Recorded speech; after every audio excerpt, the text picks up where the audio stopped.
Thank you for coming. We're very fortunate to have Dr. Casey Anderson with us again to talk about how we can implement employability skills into our curriculum. He is here from, I'm so glad you have this up because I never remember, the Illinois Center for Specialized Professional Support out of Illinois State University. So welcome to Dr. Anderson, and thank you all for coming. Yeah, thanks everyone for having me. I've been doing this for about 3 years for ICSPS, and I still regularly get the title of our center wrong, so I apologize. You've probably seen us everywhere. You've probably seen Dr. Amy Julian speak, Nikki Mikulak doing discussions of autism in secondary and post-secondary education, my work around civil rights or the essential employability skills framework. Then you've seen our center, and we do a lot of different things and are a lot of different places. And so before we really get into this, I want to first know kind of who's in the room. So I'm going to start by asking one question. Has anyone else seen a presentation on the essential employability skills framework before, either here or somewhere else? Okay, so just a few of you, okay? Then I'm going to do a little more of an introduction about our center, and then I'm going to ask you all to introduce yourselves so I can see who's in the room, because what we're going to be doing today is a bit of a mix of the normal presentation I give.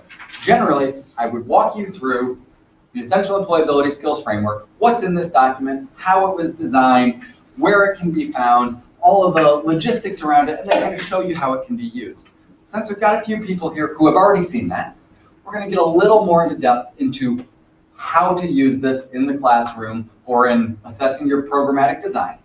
And we're going to work through a more facilitated discussion about sort of role-playing how this would roll out. My hope is that you'll walk away with both the foundational information from the kind of 101 section of this presentation and also a more in-depth knowledge of how to apply it. And this will also give us a chance to really kind of talk through how employability skills are integrated into curricula across the breadth of the programs available at college.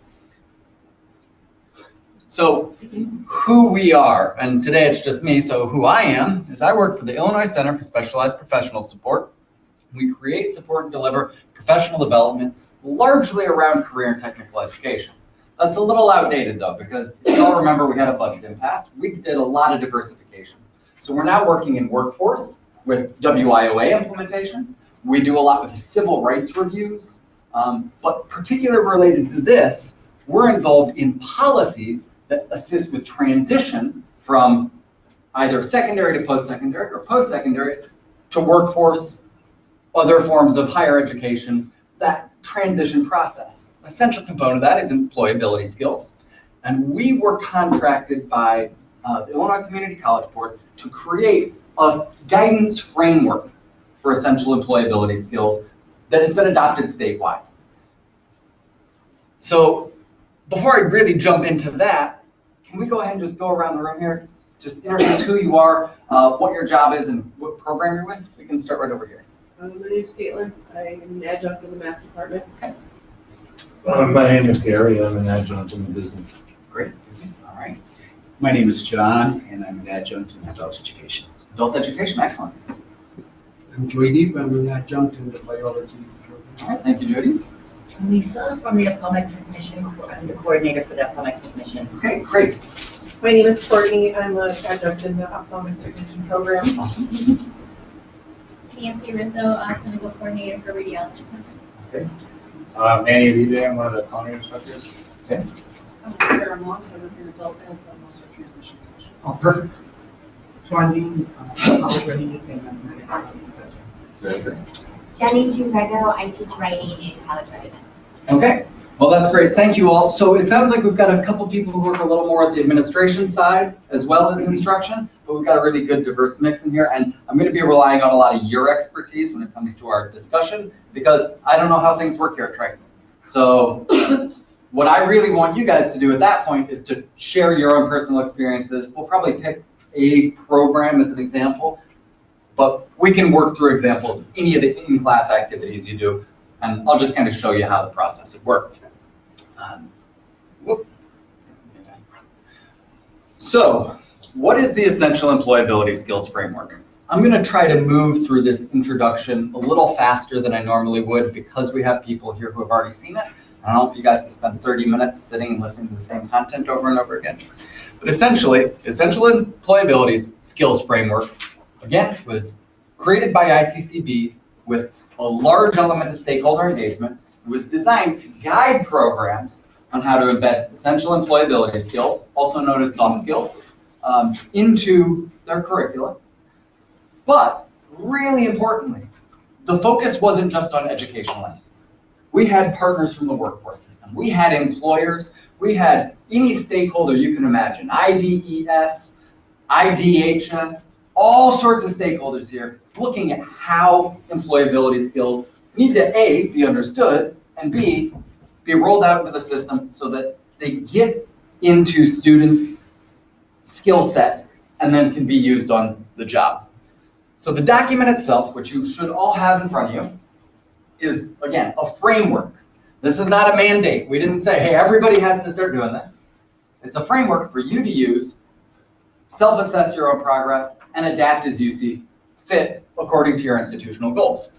The document itself includes an introduction where you learn a lot about the project and some fun information about the stakeholders. The framework itself, which is essentially an outline of what these skills are and how they interconnect, and then program level self-assessment and instructor self-assessment for classroom activities. So who was involved?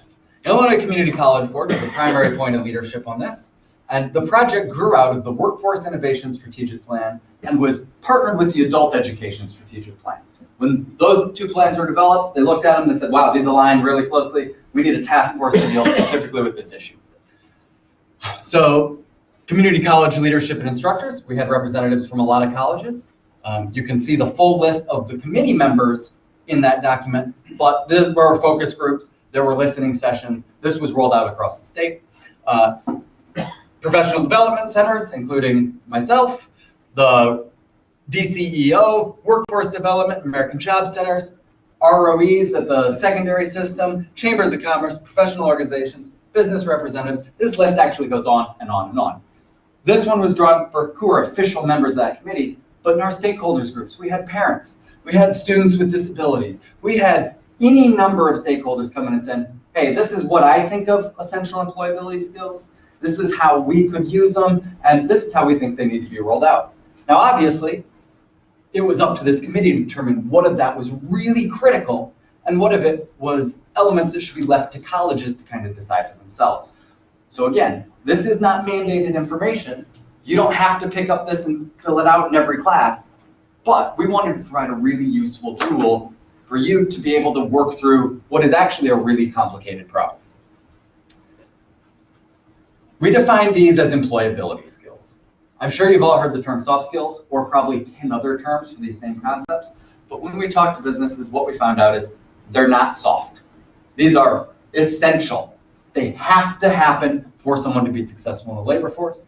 And they're employability skills. We chose that word specifically because we're not just talking kind of the social components like dress for the job you want, or the academic skills. You need math skill of this high to do this job. Those are already being taught very well. Any of my adult ed people in here will know how difficult it can be to get some of those foundational social level job functioning skills in, but they might not necessarily classify as employability skills. So we're really looking at the things here that people need to keep a job and to be successful in the workforce. That's a little different from to get a job. All right? So, general skills necessary for success in the labor market at all employment levels and in all sectors. Have a number of names and are core skills employers want to have in all their employees. We already told them, you know, we can't make sure potential employees pass a drug test, but what we can do is really look at things like responsibility and work ethic and see how we can cultivate that so their personal decisions reflect the needs of employers. I'm going to do that the entire time. I'm really sorry. So what are the essential skills? The essential employability skills. We decided we needed to categorize these because when it came to just developing the list, there were 1,000 things on it. Our categories we came up with were personal ethic, work ethic, teamwork, and communication. Within those big buckets, we determined that almost any of the other skills you could have would fall into here, but it also might be a little debatable about where those skills fall, which is why we have the interconnected elements here. So within these, we have other big category levels for skills, like under personal ethic, integrity, respect, perseverance, positive attitude. You could easily say that respect could fall under communication or teamwork. We didn't want to get too deep into that. Instead, we identified that a personal action that needs to be taken in the workplace is respect. So it went into personal ethic. Under work ethic, we have dependability and professionalism, teamwork, critical thinking, effective and cooperative work, and communication, active listening and clear communication. Does anybody have any questions about how this is organized yet? All seems pretty straightforward, right? I'm sure you wouldn't be shocked that it took meeting after meeting of a government committee to get to this, right? Okay. So then the next big step. Once we have these high-level categories that employers were helping direct guide, we really needed to ask them, what do you mean by that? Because integrity for me might have a totally different context than integrity for someone in manufacturing who is managing employers on the manufacturing floor, or employees on the manufacturing floor. Because context was key in all this. We didn't want to rely on the academic assumptions that we have working in post-secondary education to determine what that is. Because I bet if I asked in this room, what's integrity mean? I'd get a bunch of different answers, but one of the things on there would be don't cheat on your work, right? Pretty common in education. That's not really an issue employers are facing. They're looking at theft of time, people taking breaks when they shouldn't, playing on their cell phones, not recognizing that that's damaging your customer's experience. Those sorts of integrity elements. So we broke out these high-level topics into more concrete ideas that were still broad enough to fit in all industry sectors. So under integrity, and you guys can read these in your book. I'm not going to read through all of them, but some of the examples we have are treats others with honesty, fairness, and respect. And then how that actually plays out in the workforce is respect for company time and property. And if we get into the third layer here, we have some questions that could be asked to determine if that's the case. So are they present, engaged in the workplace? Do they demonstrate appropriate use of technology in the workplace? So are they playing on their cell phones when they should be doing their job? So you can really see the broad layer, the broad level of all this that we're looking at. We wanted it to be concrete enough that educators could understand what employers were asking for, but not prescriptive enough that it only applied to one industry or could only be applied in one way in the classroom. So normally I'd spend a lot more time on this and would really parse it out, but I want to move through these fairly quickly again so that we can get to a conversation on how you'll use this. But I will touch on a couple of the elements here that are going to be particularly important because they can be more difficult to make tangible experiences around. For example, professionalism. You guys are all professional educators. You ever had a student not exactly treat you or other classmates with respect? Every day, that's right. And sometimes we're working with really difficult populations with a lot of barriers. And we have to understand their student experience and see why maybe they are not real impressed with the fact that we're standing up trying to teach them a skill they don't understand is relevant. But the way professionalism is used in the workplace maintains professional demeanor at work, demonstrates self-control by maintaining composure and keeping emotions in check. Those are essential in the workplace. They'll get you fired. You blow up on a teacher, there can be some disciplinary action, but likely you're still going to be in the course. Now there are some exceptions to that, but there's a much different threshold in education than employment. So what we need to do is look at how are we promoting professionalism in a classroom or in program design in a way that still reinforces this idea that is critically important, but works within the structure of an educational institution.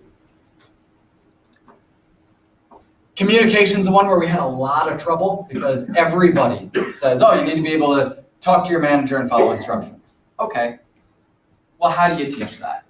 Provide clear instructions, have them work on assignments, correct them when they're wrong. Those are simple, easy to understand issues. But this is so much more complex. And one of the things that you'll see up here is these aren't necessarily just communication skills, but receptiveness to communication. So under clear communication is open to correction. That one took me years. When I was in my PhD program, you better believe I thought I was the smartest guy in every single room and I knew everything about every topic. I was on the job for about 3 days before I realized that is never the case. And there are some things I know a lot about, but generally, everybody else in the room knows more about their subject than I will. And recognizing that expertise is critical in the workplace, because I couldn't do something like this, where I ask you to teach me about your programs and how essential employability skills are going to fit in, if I thought, you know what, I know everything about math. Spoiler, I don't. I know nothing about math. So when it comes to what essential skills are really going to be able to be taught within the context of academic skills and how those academic skills are taught, I'm relying a lot on you. Okay. Am I going too fast for anybody? I can get up here and just go, go, go. So, all right, teamwork. And this was another interesting one because we put critical thinking in teamwork.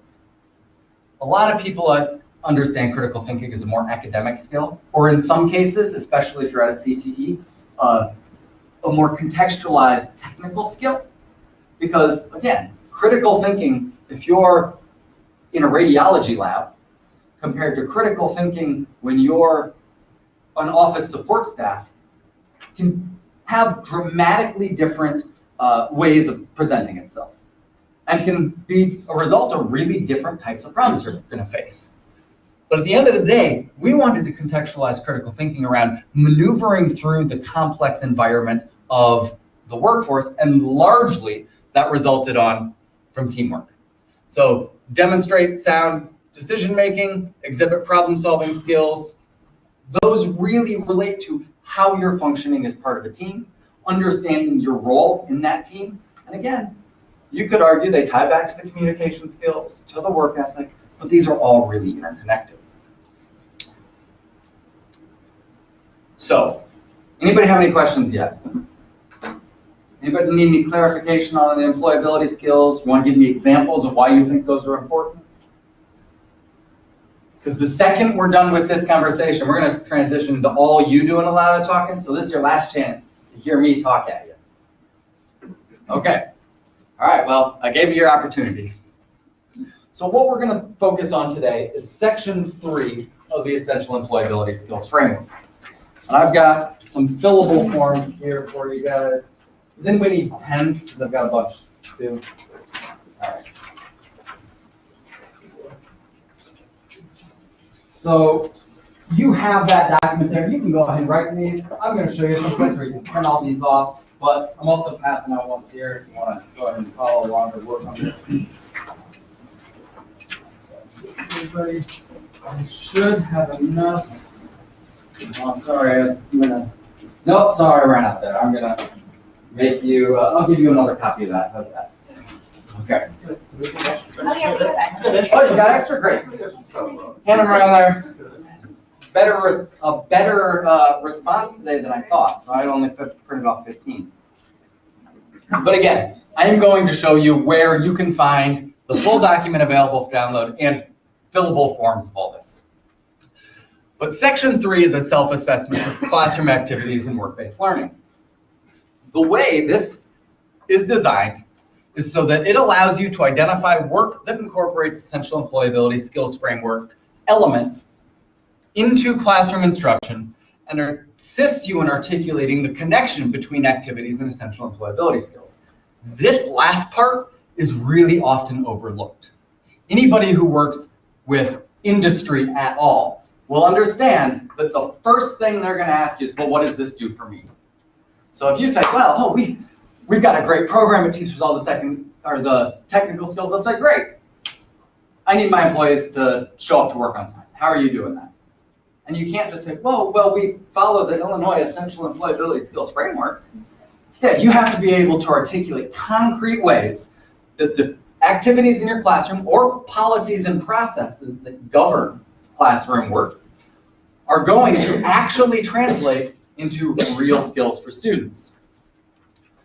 There are three main parts of this. The questions for instructors, which, let's be honest, this is record keeping. What we wanted to do is make sure that you can incorporate this into other self-assessments, that everybody didn't just receive a copy of this and say, okay, go to assess your skills. But if there's programmatic review, there are all sorts of different review processes from ICCB. I promise I've overseen many of them.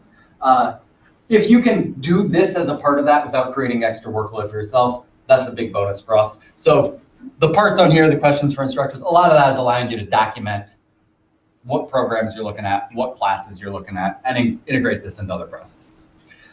The big meat of this is the activity log, and then the reflection questions. So bear with me 1 second. I'm going to switch over to the sheet that we can actually follow along with. Okay, so this is where I'm going to open it up to you. What I want is for, as a group here, us to come up with some sort of example course that we can talk through and actually fill out one of these sheets. Now again, please do not restrict this to the example course. If you have a really innovative thing going on in your classroom, share it. Don't say, oh, well, we're only talking about health sciences, so I'm not going to share this awesome thing I'm doing in welding. No, share it. We'll put it up there. This is just for an example. But I do want to show you how this would work. We're not going to bother filling out instructor because I think you all know your name. So, or the course, because as long as we can agree on it themselves, there's no reason me typing up here and spelling something poorly and being laughed at on recording. So what course do we want to look at? What is something that would be critical for a student who is beginning the process of getting an education that will lead to employment?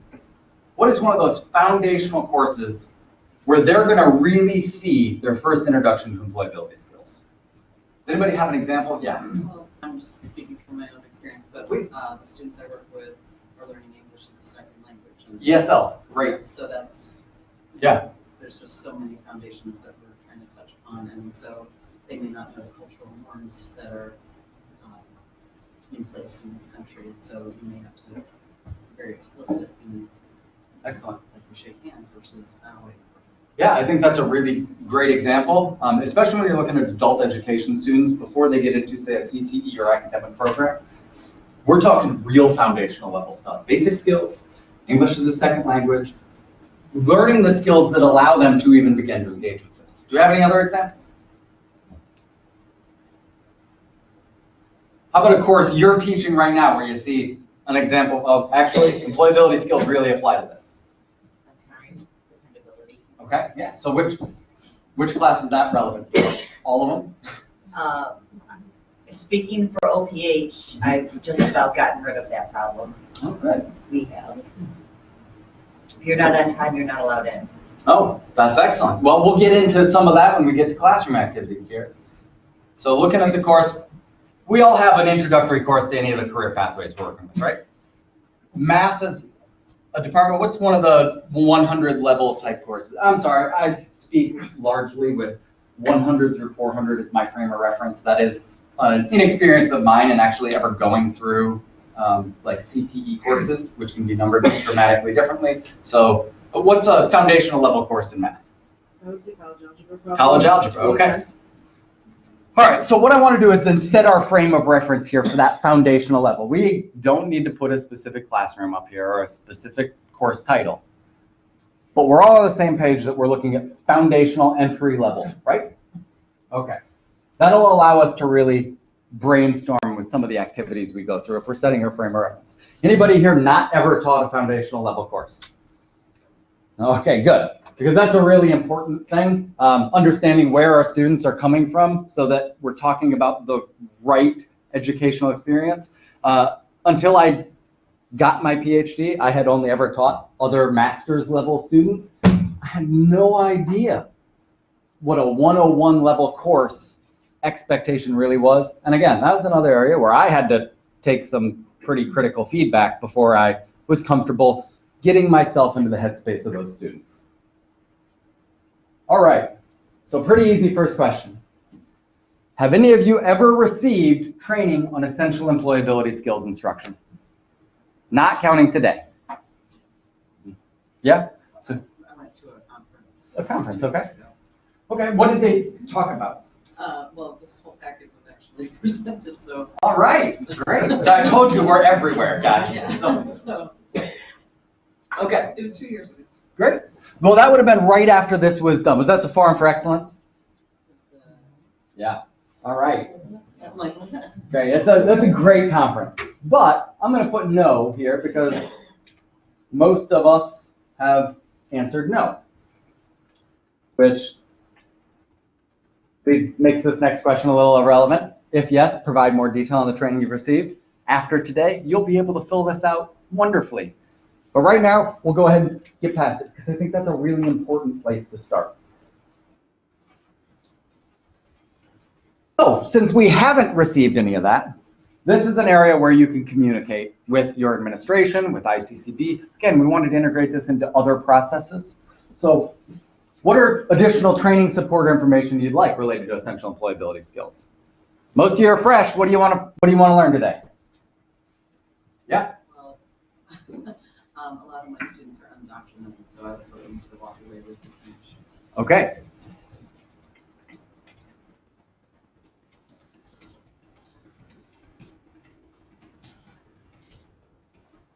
How to provide access for undocumented students.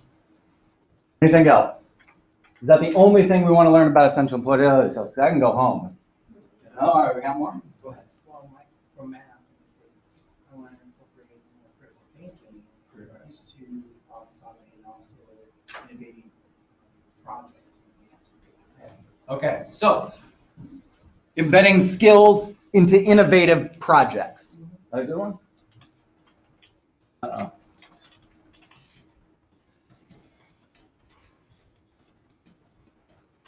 All right, what else? Keep them coming, guys. You can just shout it out because I want to make sure that we're actually getting the information we need today. In computer science, I'd like them to be able to do creative problem solving in teams.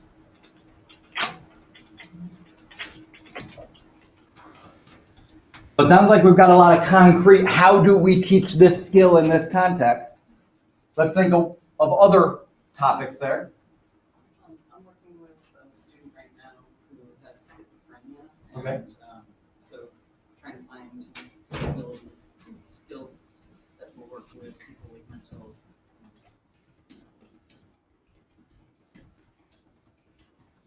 So skills for students with disabilities? Anything else? So, full disclosure, I'm going to keep this, and what I'm going to do is make sure that we have resources that we can distribute to all of you related to some of these specific topics, because already this would take up the rest of the time. And I want to continue to show you how to use this so you can get to that identifying the skills already taught and articulating those to your other partners. But we do a lot of work on skills for students with disabilities. Schizophrenia is a really difficult one, particularly, but I think you'd be surprised at how much like our work on students with autism applies, because while they're different contexts, the processes can be very similar, help you come up with some really creative stuff. The embedding skills into innovative projects, that's so context specific. Best thing to do is just call us and talk to us, but we can provide some resources that at least help you start thinking through that. So I'm going to keep this, make sure you guys have access to some of those resources.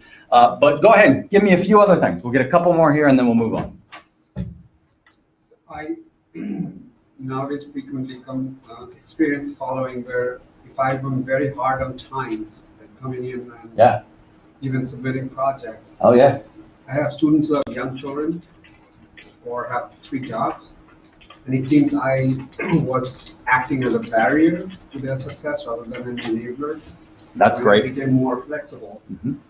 It seemed that they felt more comfortable that it was possible for them to do the course because they were aspirational and they were trying to better themselves. Well, I think that's a phenomenal example because we're going to be focusing on the classroom component today, but stuff like that, you can implement it in the classroom, but at a programmatic level, there might need to be flexibility also that requires administration to intervene and look at their approach to class scheduling. So I think that's something that really articulates that need too. This is a multi-tier process. Okay, so deadlines and students with time barriers. All right, let's move on to the next section then. So we're getting some of these questions out of the way.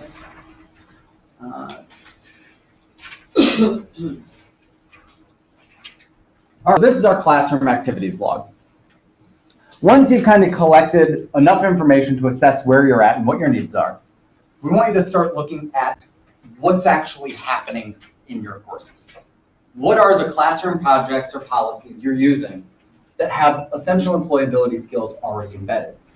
So one of the reasons I printed this off for you, well, the other one off for you, is so that you could have that essential employability skills framework open with some of the definitions while you also look at this, because this is where it's on you. I need you guys to go ahead and identify some essential employability skills, activities and lessons they're aligned with, and then really think about how those are assessed. And I don't mean how you use assessment to get classroom scores. If you have a test that judges a technical skill or an academic skill, that is not the assessment used to judge how the essential employability skill is being judged, okay? So this is going to take some brainstorming, so I want you guys to kind of turn in your groups, talk about it for 3 or 4 minutes. We'll start to break out and have a kind of longer running conversation. So go ahead, and I need to hear you talking, otherwise I'm going to start coming over there and just pointing if you won't make me talk. Just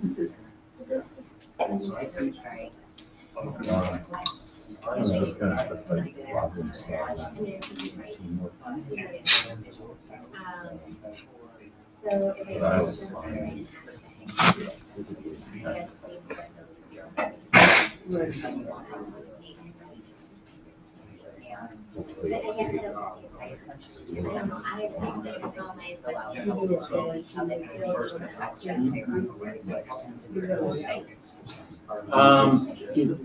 Eventually, yes. Not everybody comes up with that.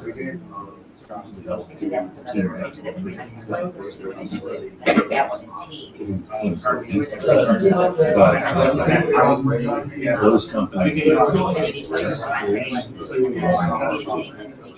tech companies. So that's where I. But I only assess it as what they've learned. I'm part of my McDonald's. Assessed it as which is meant to critically think. She's got a lot of experience with her transition program we built in. It never even occurred to So that's kind of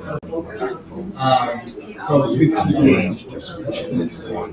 well, we are contact lenses in our lab. They are inspired until they link up and I'm gonna have 20 minutes. But it takes a while to But it get teaches them. them how to skills. It teaches them how to put them in, how to fit them, how to actually conversation time, the communicator that they're able. So it teaches really everything. But what would my assessment? I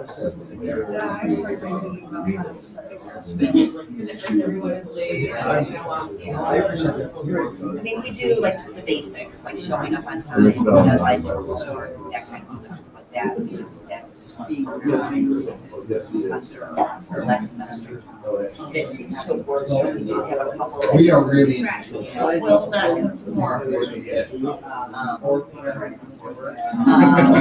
we are almost always there. critical thinking is And stuff like that. At some point, our training works out. It is, I'm almost asking Oh, I have personal respect. So it could be that they don't, they may never Yeah. value your time. you have far broader. Yeah, exactly. But what are you gonna do about the That's also where time to rather than think Yeah, we have a lot of health science coming on time is It is just. they don't use the patients. too. So that's like, it's personal touch. And also personal composure. Someone's upset. Well, the one thing I was referring to, Reed's Exactly, yeah. Yeah, you do. Patient's always right. You have to- I think that's one of the most important. Yes, always. Patient's always right. That's So when you can tell when somebody is. Most of the companies I've worked for,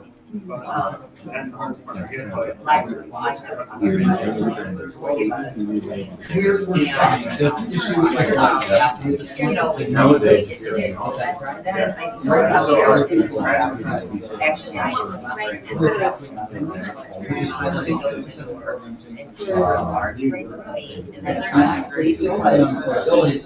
Someone's excused. Yes, ma'am.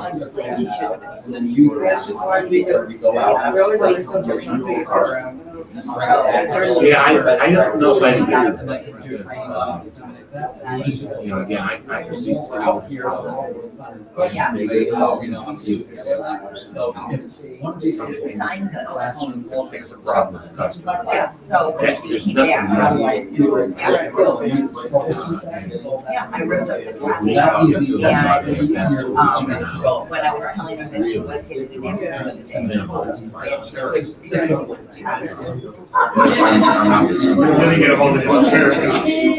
Well, yeah, we do. So and that.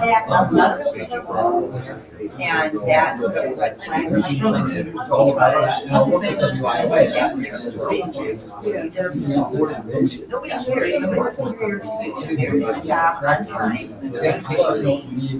We don't know. We can find So that's not gonna last. That's the information. It is later, yeah. It is, well, it is. We have them sign, it's on every syllabus, it's in the plumbing handbook, and she will not. And I told her, she's like, I'm not making an exception. This is for everyone, it's on the syllabus, like this last semester. But you know, just the excuse, not, I'm sure you guys run into that too, is they don't acknowledge that they have. Well, even the entrepreneurship skills, and those people very well.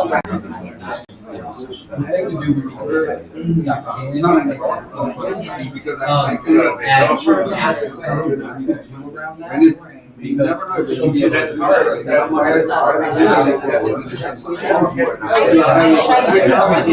I do know she has 4 kids, and I know they're under. Yeah, we're. Here we go. So the student guy. The doctor thinks I'm nuts. I wonder about this. And he's-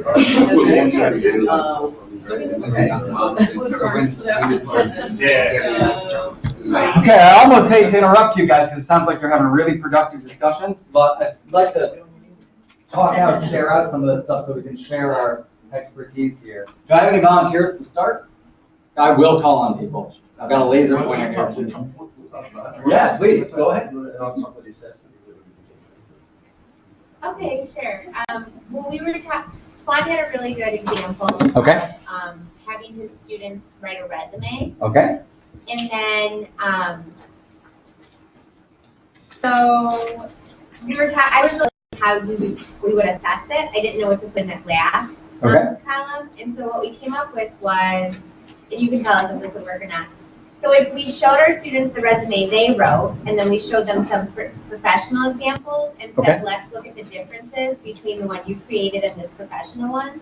So comparative, you're using a comparative assessment. Yeah. I think that really works. I would type it up here, but it turns out I put in that text box wrong, so it goes up and down. But I think that's a really good, innovative way to assess that, because not everything will be quantifiable. You'll have qualitative and quantitative assessment. And those qualitative ones are really important because it also starts building some of those cycles of communication. Can they take feedback? Well, that's critical as an employability skill. And now you've got an assessment method that not only helps with resume writing, is the actual skill, but builds some of those communication ideas. So what is the employability skill you would connect resume writing to? If we're using any one of these as a goal, or a main point, what would that connect to? Because I think as an actual skill, a technical skill, we can see why resume writing is pretty important. It's under communication. So there we've got communication that reinforces other communication skills using its own assessment. That's a really great one. Yeah. It does, yeah. Great.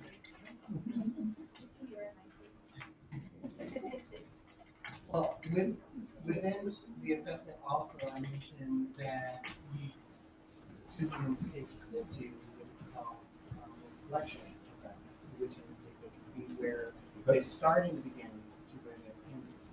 That reflection is saying that, or they can also do some narrative reflection of saying what students in the beginning when they started, and then notice the changes within their behavior, their culture, but also within their professionalism within the classroom going into the workforce, and see how that is going to be reflected into when they graduate from community college. One of the things that I talk to my students in this case is that we teach these skills, but we're teaching them not only to evolve in the classroom, but also outside the classroom as well too. So we try to infuse that together. So I think when we were talking, I think the reflection is better in this situation, especially with the resume writing. So I think that's a really interesting point, that two different assessment methods. The course you're teaching might really impact which of those assessment methods you choose. Additionally, you could choose one that is comparative, that lets them take feedback, look at other communication processes. Or you could stress things like critical thinking. Because when they're reflecting on their own work, they have to think critically about someone else's perspective, which gets them into that, where do I fit in into a team? What skills are actually needed? So I hope you can start to see this kind of resonance chamber that gets built here, where you teach a skill, and then in assessing, you can actually reinforce that skill. But context is key, because resume writing is probably not going to apply in a math class, correct? Yeah. But it doesn't have to. These aren't blanket statements that say, okay, everybody needs to teach resume writing. You are free to adapt these ideas. So I bet there's something you could do in a math classroom that's going to use the same type of assessment methodology, which again, I would write up here because it's really good, but you won't be able to read it, to create some of those feedback cycles. Okay, you had a comment there, please? Well, I was wondering the level of students that you are teaching, because I teach lower level ESL students. I'm not sure that I would have them write a resume right now, but I do think the skills of prioritizing and organizing come out of resume writing, but they could be applied in a different way, maybe at that level. I think that's absolutely right. No one size fits all's answer here. In his class, that might be very valid. Yours, it might not. Go ahead. If I may, first of all, I don't teach writing. I teach math. My colleague teaches writing, we use that example. However, in a math class, I teach both college readiness courses where students are coming in from the high school level with those foundational skills that need to be improved, maybe from a GED or an ESL class as well too. I also teach the college level courses as well too. One of the things that I improvise is a writing assignment. And I tell my students in regards to the assignment that my students are submitting today, which in regards to Venn diagrams, is that I'm showing them how it applies in the workforce. So I show them which I gave them a 3-tier list. One of them was that the first day of class, which was last week, they had to work together and create the different topics that need to be talked about. They also had to create questions that are going to be asked in the survey. They also had to sit down and figure out who's going to be the team leader. So some of those things in the space that I applied and to deal with the workforce employability. Thank you. You need to get it out.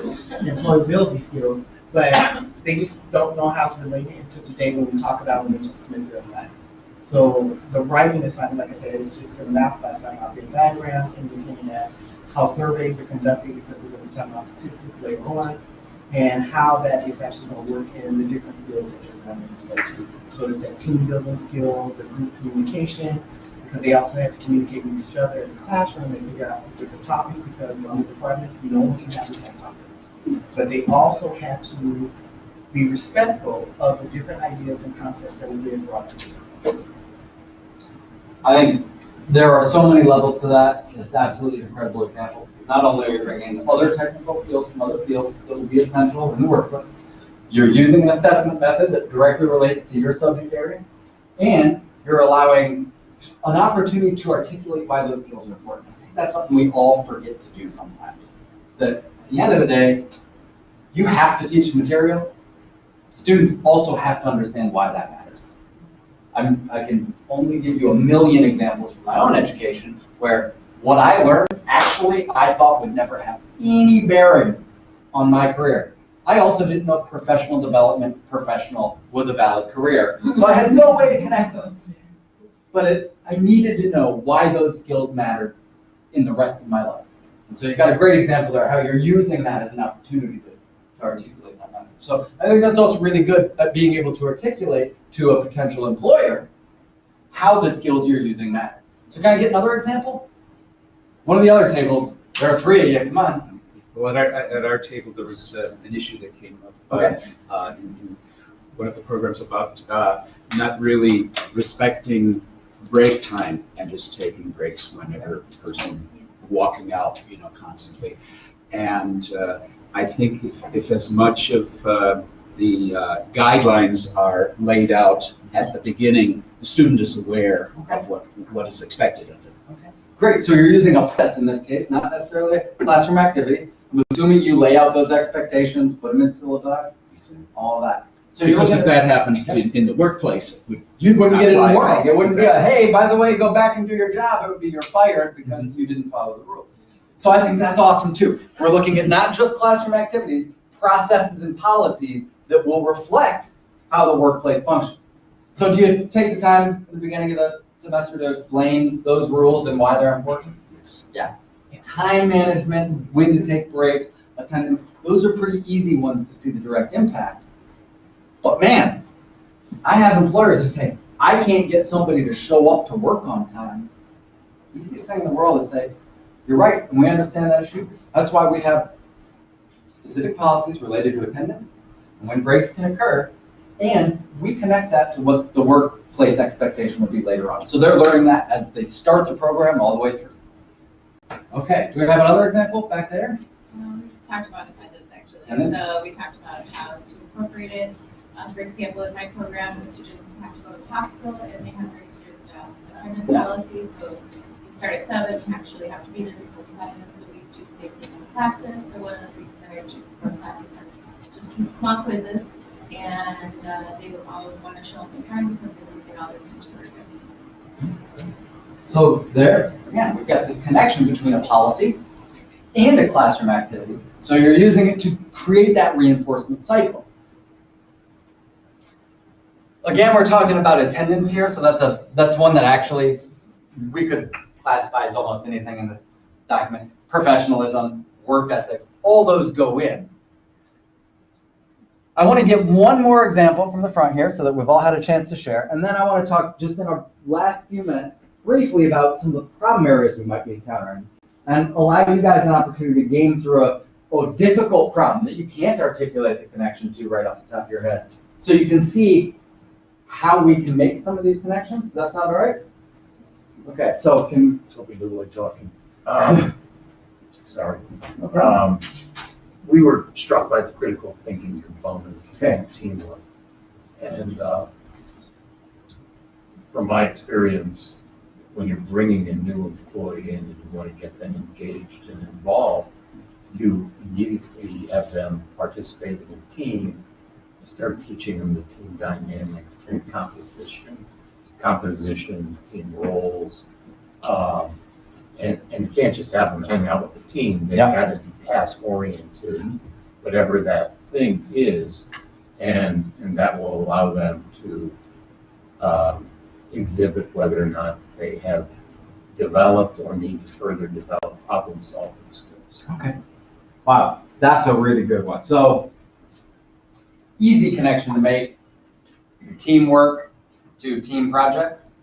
But I really like how you've incorporated the other element, using that step as an assessment that lets you begin to look at the other employability skills.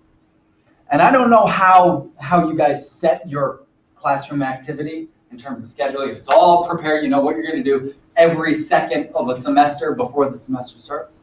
But one of the things that is really powerful is if you do have a situation like that and you step back and say, wow, they're good at working in a team, but I've identified these 3 or 4 deficiencies. Then you can look at those employability skills and how to connect them to the other things you're doing in class and find ways to strengthen them. The other thing I always say is, do not be afraid to make the connection to your students. Say, look guys, at work, you're gonna have to work in a team. I don't care if you like each other. You all need to understand how to be a leader on a team and how to be a follower on a team. And spell that out. Tell them that your grade's about this thing, but I'm also looking at these other issues because they are so important as we go on. And I want to be able to provide feedback. Now I do get, you only have so much time in the day and you've got a lot of students, but even at a small level, that sort of interaction builds awareness that can really make a difference if a student moves through 5 courses along a career pathway program. So I think that's great. You're really, I think, getting these connections. Does anybody have an example of an employability skill you're having a hard time identifying activities that connect to, or just seeing students who are not getting it? I'm a millennial, guys. I hear this from employers all the time. Millennials can't X, Y, or Z.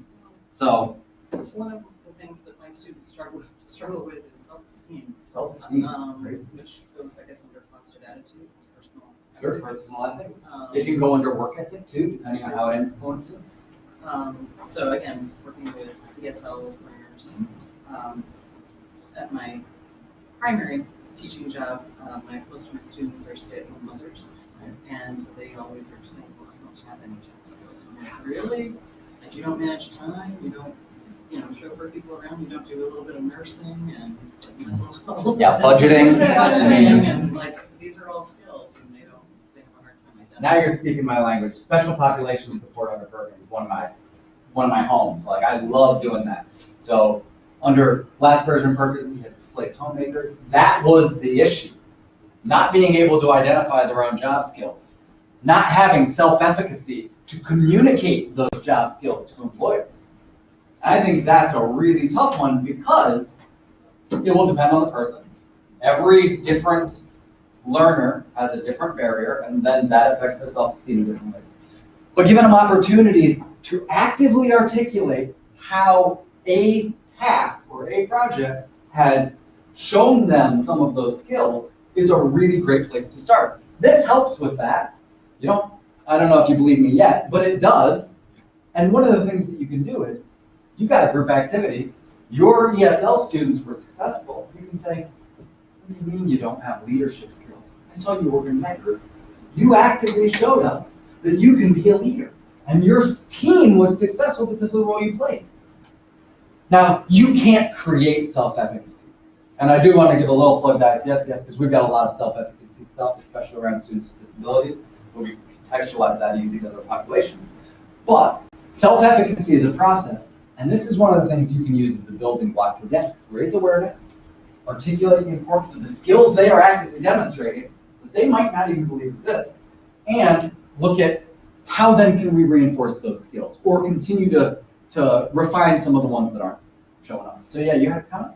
Yes, just in teaching English language learners pronunciation. Oh. In the language, sometimes just to make them aware that if they're reading along, as they say, only through the knowledge, skills, commit, in one tone, and then they leave it hanging at the end. I really have to bring it to students' attention that your voice needs to go down at the end of a statement. And when it goes down, you have more authority.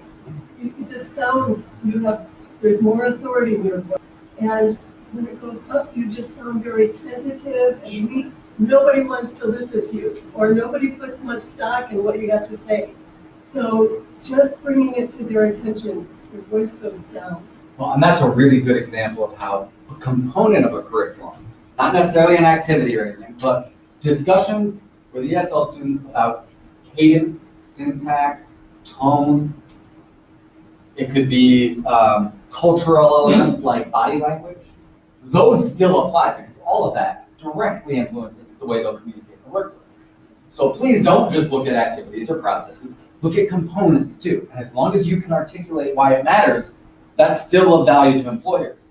The other thing that filling that all out, putting on paper will do, is help you make sure you're consistent. Or that your team within a department or program is consistent. So yeah, go ahead, and then I'm gonna share a couple final slides here, and then I'll stick around for a while. See that in the technical fields of having them do something where they have to increase their active listening and some type of empathetic skills is often something that is missed and is incredibly important in the workplace. And it's one of the reasons why a lot of technical people are either don't fit in or they're considered aloof or shy or something because they are not as good at communicating with some of their colleagues. Do you have an example of a good solution to how to? Oh yeah, you have someone you come up with. Well, I mean, an activity or a solution is you go through a role play. Someone they give them some type of problem, and you have to come in and you're trying to get this information from them. You might have the person act. You have the person not give all the information initially. Possibly they think they might be getting in trouble. You're going to tell the tech support people, click the link I shouldn't have clicked. I think maybe my campus just got ransomware.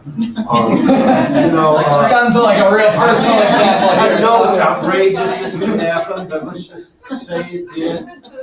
You don't always want to fess up to what they did, but you, as a technician, I found out, in IT tech support, that you have to get the trust of the people you're helping, and they have to feel that you actually care. They have to feel that they become very cynical if they think things don't work very well. Yep. So there's a validation when you do active listening with somebody who needs help with a technical problem. You are showing that you actually care about their problem and you are trying to understand them. They will tell you all kinds of things if they trust you and think you care. Otherwise, they'll tell you the absolute minimum, and then it becomes like a lawyer and a person on the stand. Yeah. Yeah, exactly. Well, thank you for sharing that example because I think it really articulates how those difficulties, just applying a new way of approaching the problem with something like a role play, can really help build some of these skills. And just one quick thing before I move on about the role play. I worked retail all through my PhD program, and we used to do weekly trainings where we would do role play. My PhD is in rhetoric.